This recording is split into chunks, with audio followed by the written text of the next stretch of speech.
All right, thanks for coming today. I am on today with my friend Anna Brice. How are you, Anna? Good, good. I'm here in central Wisconsin where it's cloudy and not as warm as I would like, but other than that, I am fantastic.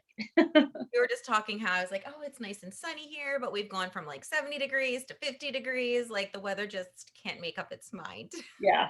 Yep. In Wisconsin, we like get down to the 30s, and I'm like, no, I'm done with this.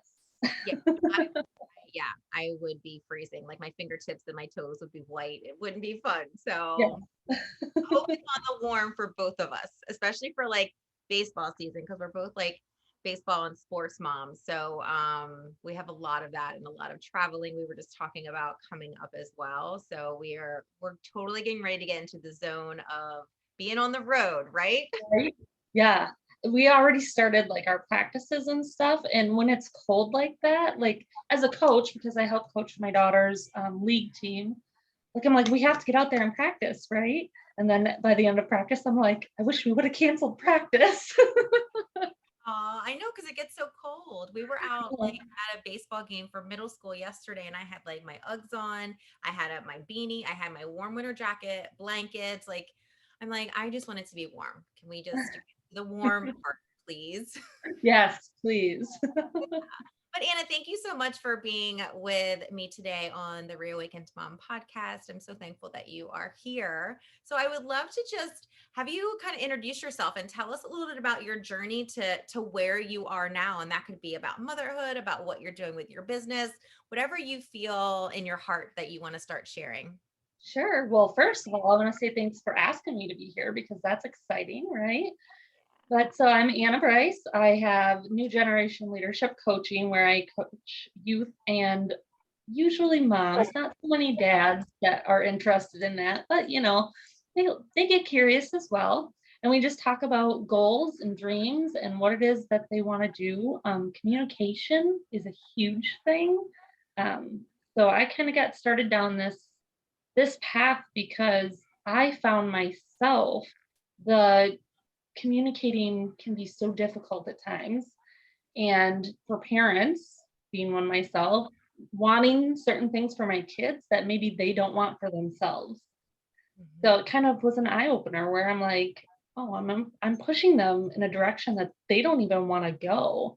And you don't realize it, you don't see that because you want that for them, but taking a step back and being like, oh, this is not the direction they want to go. So we need to deep dive into what do they want to do and then find those activities and resources for them to grow in that area because ultimately it is their life, right? Probably it's the moms that find you. I'm assuming. I'm sure the kids Yeah. aren't looking you up like Oh, 100% the moms, right? The usually, oh, my child isn't doing this and they're stuck here or, all those. As a mom, it's so hard, isn't it? Like you're trying to push your kid and you feel like they're just like stuck. They're not doing anything. And it can be an eye opener for the parent for sure because when I come back with, well, does your child want to do that? No, maybe not. You gotta look at that. You gotta see what path they're really trying to go down. So right. And so do you do a lot of your coaching with the mom and the kids or however it works, like together or things done separately, kind of like, marriage counseling? How does that work? I'm really curious about that.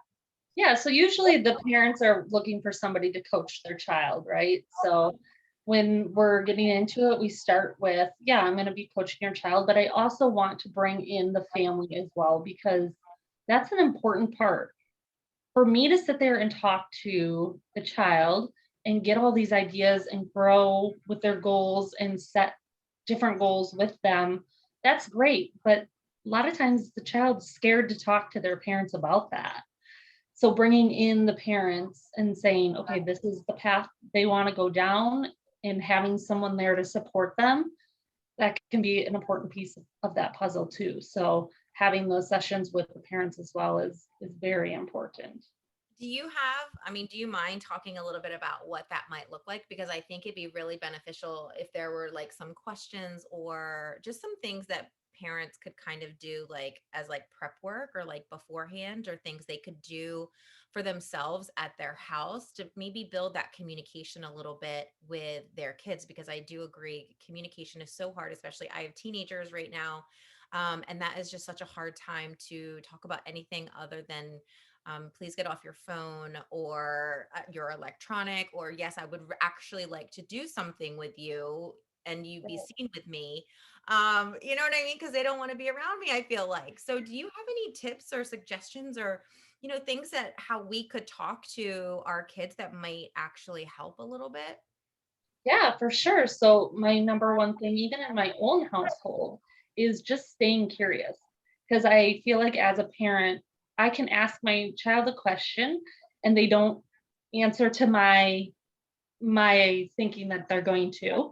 And then I'll be like, okay, well, they're not interested, right? And that might not be the case. They're distracted. Like you said, they've got phones, they've got tablets, they've got other things that they're focused on at the time.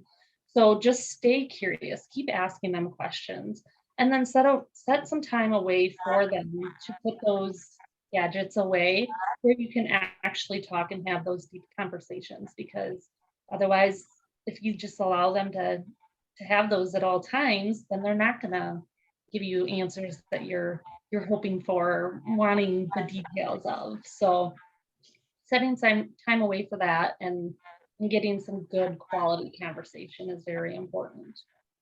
Yeah, I think that can be the hardest thing. And our kids are both busy. Like my boys do baseball, and then they're in school all day. So by the time they get home, and if there's a sport, and the time we get home, then they just want to be on their phones. Where I feel like it's difficult as a parent to sometimes set boundaries and set limits on things that are also part of your child's social aspect. Because that's how they look at their phones, whether they are texting their friends or using it for entertainment. So I feel like there's a fine line on, okay, how much or how little is the right amount. And I know there's no right answer, but that is like, I feel like a struggle that we have. And then also the disappointment as a parent of my children not wanting to do things with me. If I'm like, okay, let's put everything away. You guys want to play a game? Do you want to go play ping pong? Do you want to do something? And to constantly hear no as a parent, like I feel like defeated and defeated. I'm like, you don't love me anymore.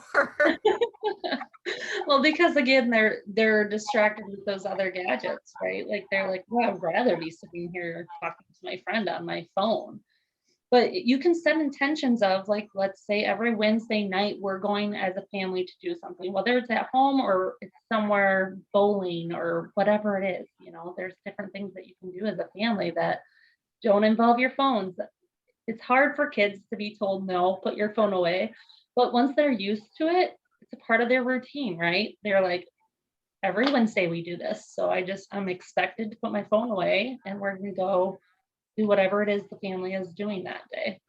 Yeah, no, I love that because it can be something that is super super hard to do and manage. And with the schedules kind of being so crazy and sporadic, so if one's traveling or the other one isn't, or they're both at home or they're both away, then sometimes it's just kind of like hit or miss. I feel like with our schedule because it isn't consistent right now, at all. And I'm like, oh my gosh, and my 15-year-old is getting ready to start work, so I as a mom, I'm just trying to figure out how am I going to manage all of that and still have a relationship with my kids, still do things for myself and still feel like my kids might love me or do love me even if they don't show it necessarily the same way they used to as a kid. It's a lot to like process, I feel like the teenage years. Oh, for sure. Yeah. It's right now I have a 12-year-old, right? So he's starting to get into that teen stuff. And sometimes the things that like you just want to talk to him and he's so distracted by everything else going on. I'm like, can't he just be like my 9-year-old right now and want to talk to me and want to have these conversations? And it's very hard as a mom to put aside that they're growing, they're getting their own life. It's great that they're socializing and it's great that they have these other things going on, but also important to know that they do love you. Yeah. Even Yeah. if they tell you at the time, they don't. Do you work with the kids on how they can communicate like with their parents as well? Because I'm sure, like you said, you already talked about, well, if kids are scared to tell their parents, maybe I don't want to do something, or I'm not really liking playing piano, or I don't really even like baseball, but you're making me do it. Like, do you teach kids on things that they can say or how to maybe approach their parents? Yeah. So a lot of times it's um, a conversation around your parents don't know what you don't tell them. Mm, So if you're just staying silent about something, then how do you expect for them to understand how you feel? And that's a big thing for kids. Like, of course, as a child, you're scared to tell your parents things. But how often did you find yourself as a child telling your parents something and getting a totally different reaction that you thought you were going to get, right? It's it's not that it doesn't happen. Parents can fly off the handle and not agree with what you have to think. But at the same time, most of the time, most parents are going to be supportive and they're going to have your back and want the best for you. So talking to them is very important, having those conversations. yeah. And then is there ways like that you talk to parents just about how do you even broach that conversation on, well, maybe your kid doesn't even want to do it and you're pushing them to do it? Because sometimes I think, parents might be reliving what they wanted out of their life through their children. So it's like, oh, you're going to do this because I did it, so then Yeah. you're going to do it. So is there conversations around that as well, or like, hey, your child is different than maybe you are, or finding out, that with the parents, like what your expectations are for your kids? Yeah, so usually that'll happen within the group session with the parents and the child, right? Because I am not when I am working with somebody, what we're working on is confidential. I'm not going to go and tattle on the Yeah. child, right? Unless it's harmful, it's not my business to tell others, their story. But when you get in the conversation with the parents, then and the child is there, I want the child to be the one to give the information. If they are scared and ask me to do that, then I'm more than willing to make the comments that they're asking me to make. But for the most part, you're giving the child the little push of it's safe here. You can talk to your parents here. And if the parents are questioning, well, this is not what I want you to do, then I can bring up the questions of what makes you think that what you want them to do is the same thing that they want to do. So Right. then we can go down that road, that path. Yeah.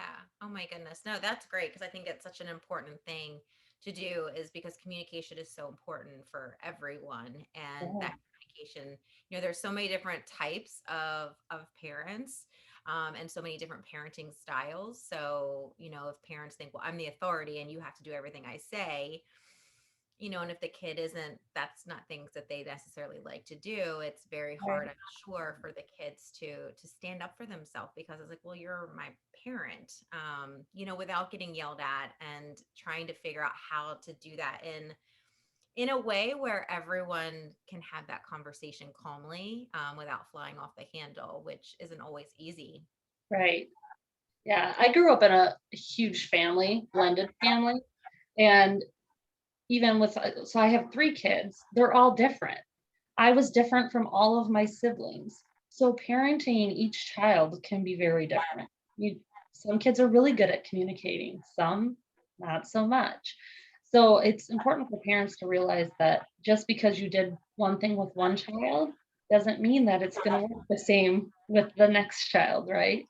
So Right. having those reminders, those ideas planted in their head really can help with the communication.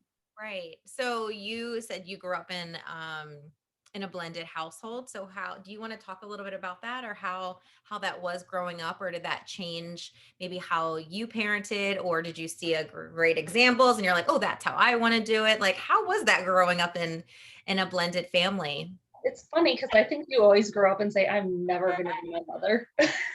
or I'm never going to be my father, right? Like, I'm not going to do it that way. But then as you become a parent, you're like, oh, yeah, they were right. But so my parents got divorced when I was very young. I was like in kindergarten. And they both got remarried. My dad remarried someone who had already had a child. They didn't have any more children after that. My mom remarried somebody that had children, but then they also had children together. So I have a lot of step halves. I have a biological sister. Like, it's all over the place, right?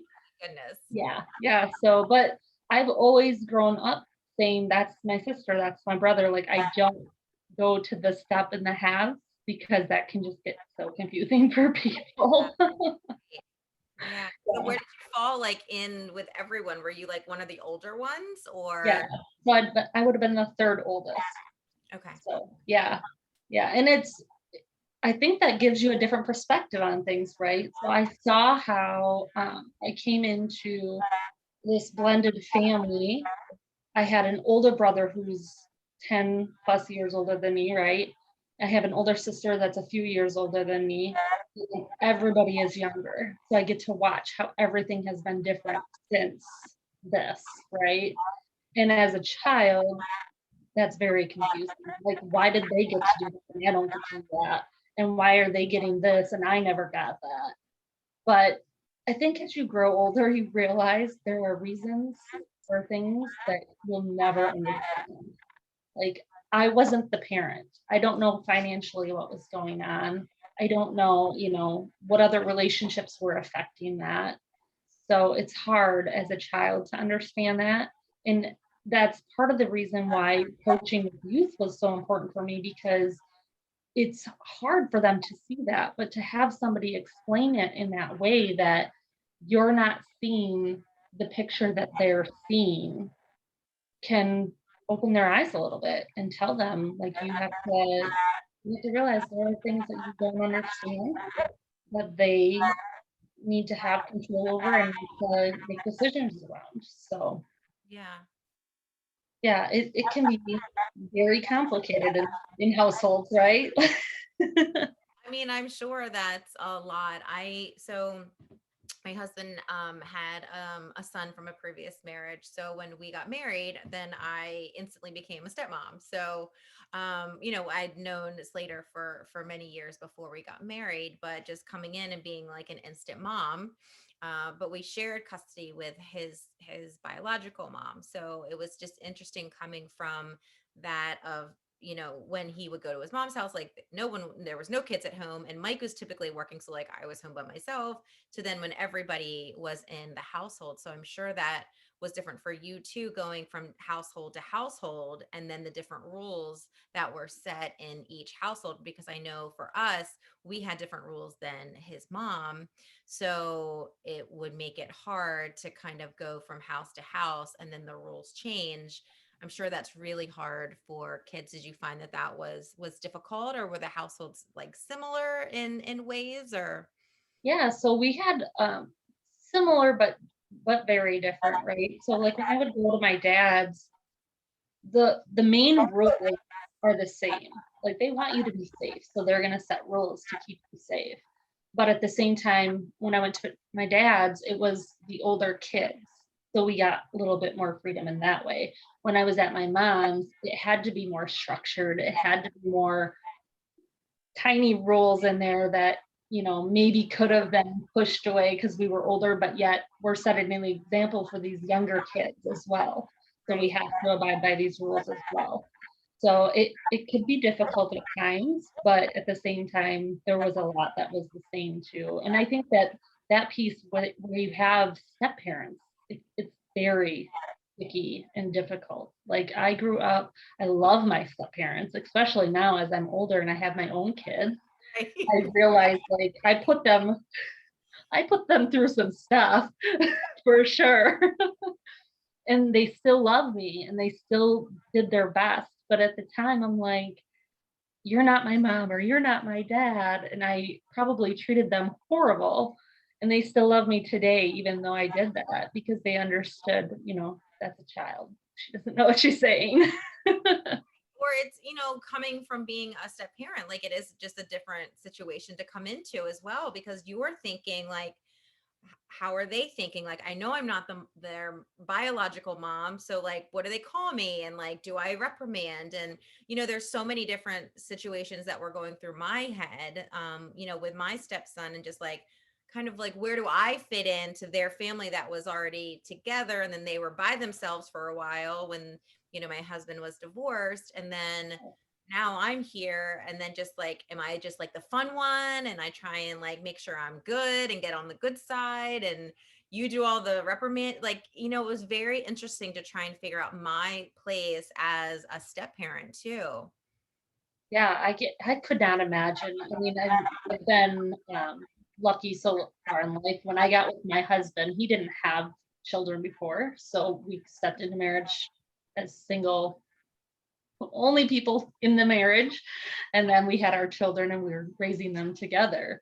But I know for like my dad's side of it, when he got married, my dad's a plumber, but it felt like he was gone all the time.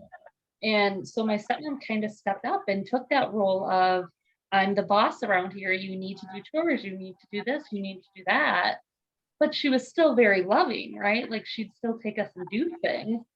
But as a teenager, you pushed back as much as you could, and you tried to push those boundaries and say, "Oh, you can't make those rules for me." Where on my mom's side, I felt like my stepdad took more of a backseat to the role of rules. I think they made the rules together without us knowing as kids, right? But my mom was the enforcer. She was the one to say, no, you're doing this and you're doing that. So I can't push back. It's my mom, right? I mean, I can to a certain point, but not to the same extent.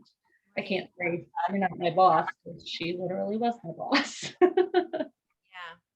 Yeah, it's so interesting. Yeah, just looking at it, because I did another podcast episode with a friend of mine, and that's what she, said the same kind of thing, and just, being a step parent, kind of what that looks like. And so it's interesting just hearing different points of view on it, just like with everything. And you obviously, in whatever situation you're doing as the parent, like you're trying to do a good job, hopefully.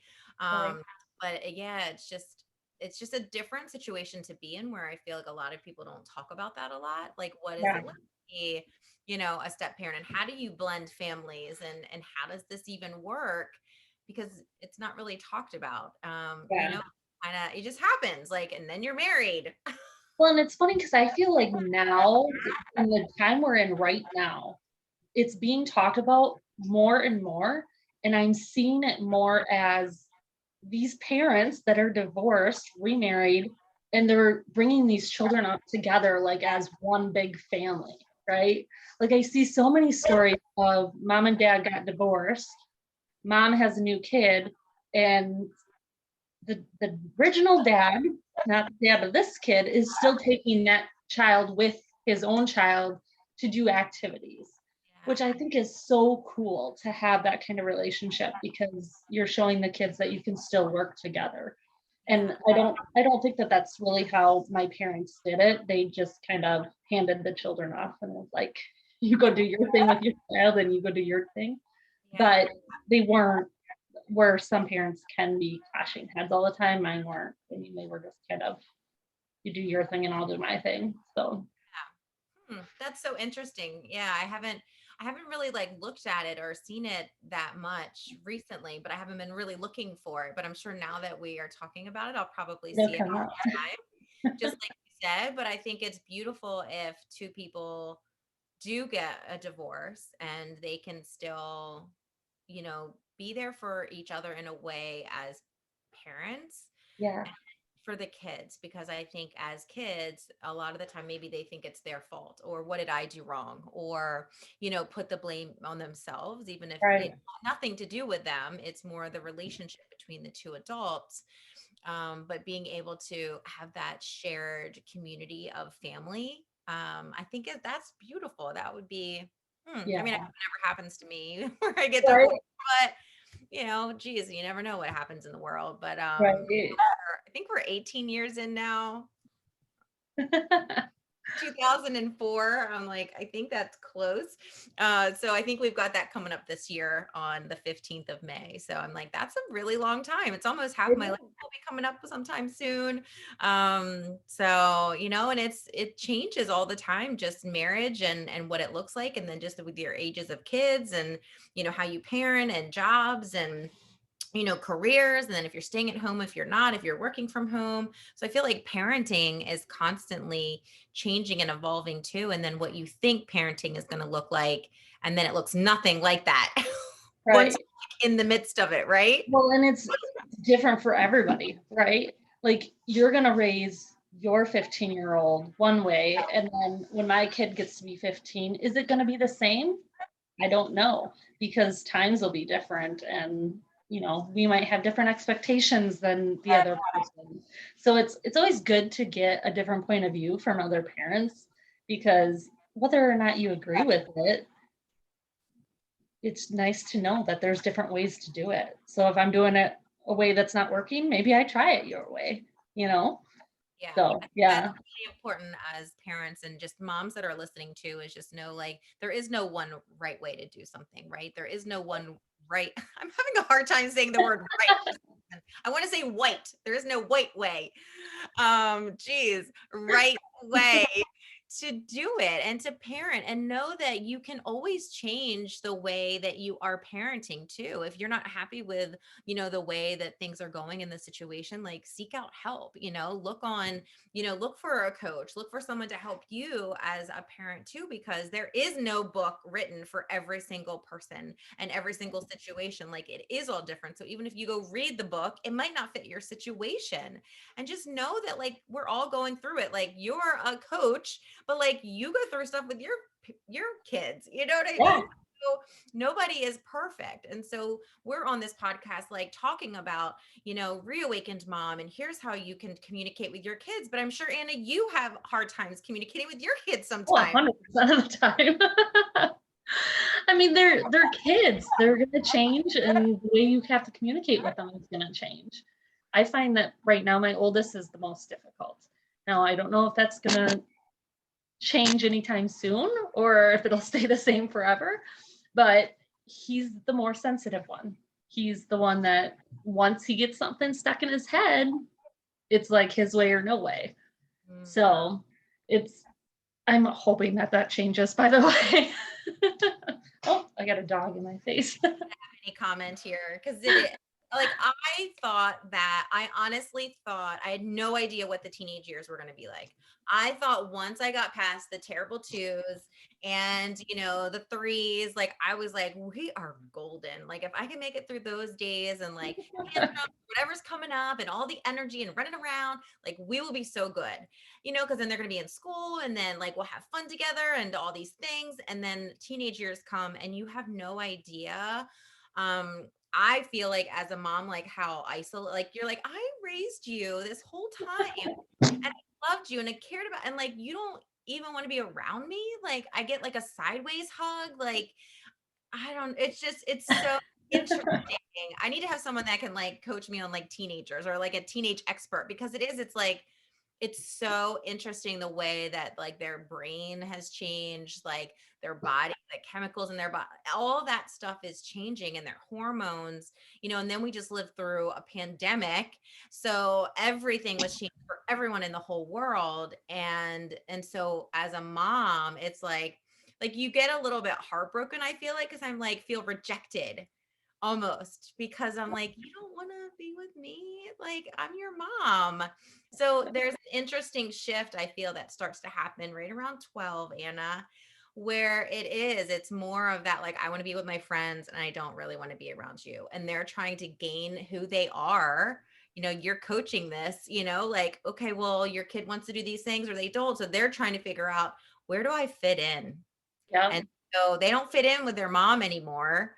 They're like, where do I fit in with, like, all of these kids, and in middle school and in high school? And, they're trying to figure all that out, and it's tough for them. And then to not be able to have someone to be able to maybe communicate with that, because parents don't understand, right? Right. The song, isn't that a Will Smith song? Wasn't that a Will Smith song? Like, parents just don't understand. Wasn't that like a rap back in the I day? don't know, probably.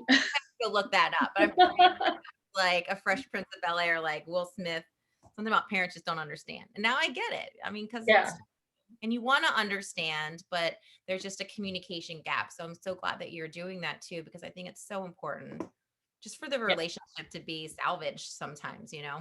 Well, and it's funny too, like with my 12-year-old right now, I had a big problem thinking like he was kind of the outcast of his class. Not an outcast, but like different. He's very much like into math and science, and a lot of kids aren't into that, right? So I felt like he was kind of outcast in a way. And now, like, I'm realizing like all these kids that he hangs out with that I would have never thought, because you see what you see, like, of these kids. I'm like, oh, you hang out with them? Like, I didn't know that that was even possible. Like, they'd be interested in the things that you are interested in. But I think kids are more open because they see they're different, and that's interesting, and they know stuff that I don't know. So right now I'm going through that with my 12-year-old. I'm like, oh, that's kind of refreshing to know that he's got kind of friends from all areas. Oh, that's really cool. And I would love to talk about something else too, because I was creeping on your website too, and I was seeing just all this great stuff that you are doing with like parents and kids and working together. And I think that's so great for communication. But one thing is like you do like energy stuff, or you talk about energy stuff. I would love it because I'm huge on energy. Like, what can you tell the listeners, like, what actually is energy? And there's different energy types, like question mark. Yeah, so I actually did my coaching through IPAC, which is they're all based around energy and Okay. 7 different levels of energy. And I just found that so interesting because it makes so much sense once you start learning about these different energy levels.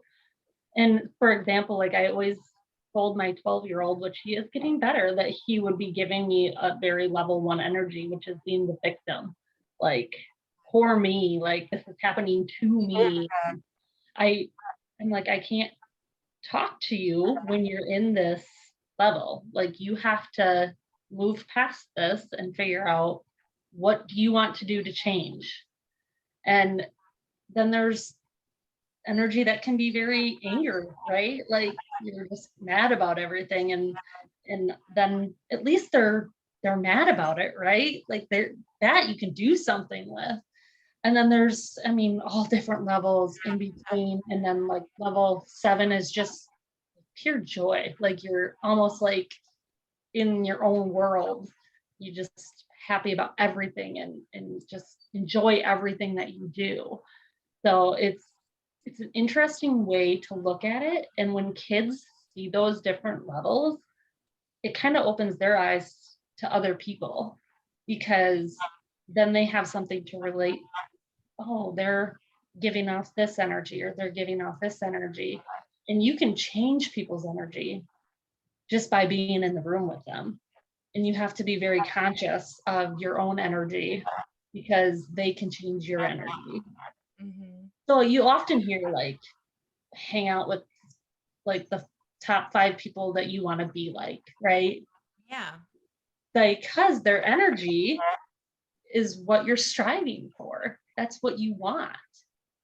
If you're hanging out with people's energy that is bringing you to a level that you don't want to be, well, then you're not going to get to where you want to be.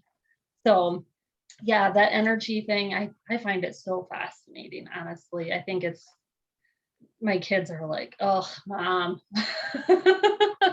Like, but really, like, if you're giving off that energy, what do you expect? How do you expect them to respond to you? So like they me thinking like, okay, let's like for example, so as a mom, like what can a mom do if like she's like giving off all this negative energy too, because I have all the things to do and I've got to do the dishes and clean, and then I got to drive you here, and then I got to cook something that like is actually healthy and hopefully you eat it, and then I've had to do all these things all day. Like if a mom is in that like low energy, obviously like her kids are going to pick up on that too. Like, do you have suggestions or something that a mom could do to like maybe try to get out of that lower energy, or maybe move up an energy level, so that hopefully, because we all know like our energy we give off, we get back. So if you're having that negative energy, you're probably getting that back from your kids. You're probably getting an attitude back, or you're getting sass or whatever is coming back to you, and you don't, and then you're getting more upset. So it can just keep going, right? I So often say that to my husband, like, you're yelling, so they're yelling. You get that, right? Like, they wouldn't be yelling if you would calm down. like, do you have a tip or like something that like a mom could do today, that if it's like if she's in that like low energy, like low vibe mode, like I'm the victim or whatever it is, like whatever the one you want to say, like Yeah. what could a mom do today that could like maybe help her move up that energy ladder so that she feels better and is joyful about motherhood? Yeah. So honestly, I've done this myself. I would go pick my kids up from school knowing that it's going to get real chaotic in like 2 minutes, right? And it takes 1 minute sitting in your car, taking a couple deep breaths, and putting yourself into the energy you want to give your children, because you don't know what they're bringing to you. So set your intention and figure out, what do you want your energy to be for them to be getting in your car? And that's going to change everything. Like, I would go crazy on the car drive home picking up my kids. And once I started doing that, I had already set the intention that I don't want this to be chaotic, sorry, and I don't want, That's yeah, you. I had the hard word. Now you're oh having. boy. But then you know that that's not what you wanted to happen. So you can steer it in a different way. You can bring it around and say, no, I'm not gonna go down to that level. I'm gonna stay here and I'm gonna support them the best I can support them, or I'm gonna get more excited with them because they're excited about something. And it's changed a lot for my car rides for sure. Yeah, I think that's a great tip, because just noticing your breath and like kind of where you are, and like, when picking the kids up, like you said, the example, like you have an energy that's happened with you all day long. So it's like it can be a great energy, or it can be one where you're like, I had a rough day, or I didn't get everything done. So it definitely is just being mindful in that moment, and taking that breath and awareness of like, okay, I want to be joyful right now. I want to love all my kids no matter where they are. Like, all the things. Do you use positive statements? Do you do that as well? Or do you just say, like, make an intention of like, I want to be joyful. I want to be a great listener. Like, is that kind of what you do? I do breathing because I believe in that, breathing in positivity, breathing out negative, fear, all the gooky, gross stuff. So I do the breathing and then I set an intention. Like, my intention today is to have great conversations with my kids on the way home. Or my intention today is to be goofy with my kids on the way home. Like, there's so many things that you can do with it. Another thing that I started doing, which I've kind of gotten out of doing, but I should start that again because it was a lot of fun. Like, when you go to drop your kids off, give them one thing to do during the day that's like a positive thing. So like, I would say, today I want you to go up to somebody that you don't normally talk to and just say hello with a smile, Mm-hmm. and just see what they come back with then that evening when you pick them up, and say, what did that come to? Did it start a conversation? Did they just say hello and you went your separate ways? Like, it got them curious, and you would get stories to talk about on the way home then too. Oh, I love that. That's great. You should definitely Yeah. start doing that. Maybe I should start doing that. It's fun. Like, it's harder, a little bit harder, I find, with my older children, because like sometimes I will like go up to a teacher and tell them something interesting about you and say you want to know something interesting about them, and they're like, I'm not gonna do that. I'm like trying to not visualize that happening, but I'm like, okay, think positive, think Yeah. positive. Maybe they'll do it, or just think you're crazy.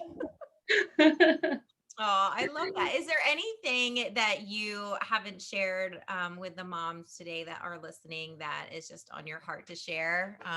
Maybe that we haven't talked about yet? Well, I think that a lot of people talk about self-care so much that we can kind of be like, "Ugh, not that again." But intention is self-care. Like, just be intentional with your thoughts and your actions and know where you want things to go because that can change everything. Yeah, and like you said, it can like a minute in the car can change so much of the outcome of the rest of your day. So being Right? intentional, maybe that's first thing in the morning too. Like when you get up in the morning and you set that intention for like the morning, like before kids go to school, if they go to school, and then the intention before you pick them up or they get off the bus, like, okay, what's my intention now? Yep. Maybe right before they go to bed, what's my intention? So I think that's so smart to be able to do that, and it's something that can be so simple but can make such a big impact. Yes. Yeah, and I don't think we understand the impact that it makes sometimes because I've had my own children say, "No, I'm really glad that I did that. Like, I'm really glad that I went and talked to this person because now they made a new friend."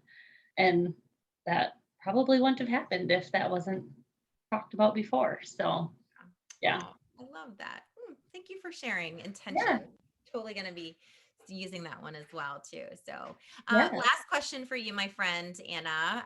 What is something as women we don't celebrate ourselves enough? Never enough. We just can't celebrate ourselves enough. We celebrate everybody else and our kids and spouses and friends, but we don't celebrate ourselves enough. So, I would love to know what is something that you love about yourself right now. I would say honestly, it's the loyalty because when you are my friend, I am loyal to the end. Like my husband, sometimes I'm like, even though I don't agree with you, I'm still here with you. Oh, that's so fun. Yes, yeah. So my loyalty is something that I love about myself because it's important to have loyal people in your life. Yeah, absolutely. Those ride or dies that like will be with you no matter what. You can always count on them or call them at like 2 in the morning, right? Right? Awesome. Where can people find you that are looking for maybe more information on what you offer or just want to stay connected with you? Yeah, so you can find me on my website, www.annabrice.com. Otherwise, I'm also on Instagram, which I'm having so much fun with. I love Instagram right now. And it's AB New Generation Leadership Coach. And you can always email me, hello@annabrice.com. Awesome. So fun. Thank you for this conversation today. And I know the moms out there are probably taking a minute right now before their kids get into the car to be intentional. So thank you so much for being here today, Anna. Yeah, thank you. Absolutely. See you soon. Yep. Bye bye. Bye.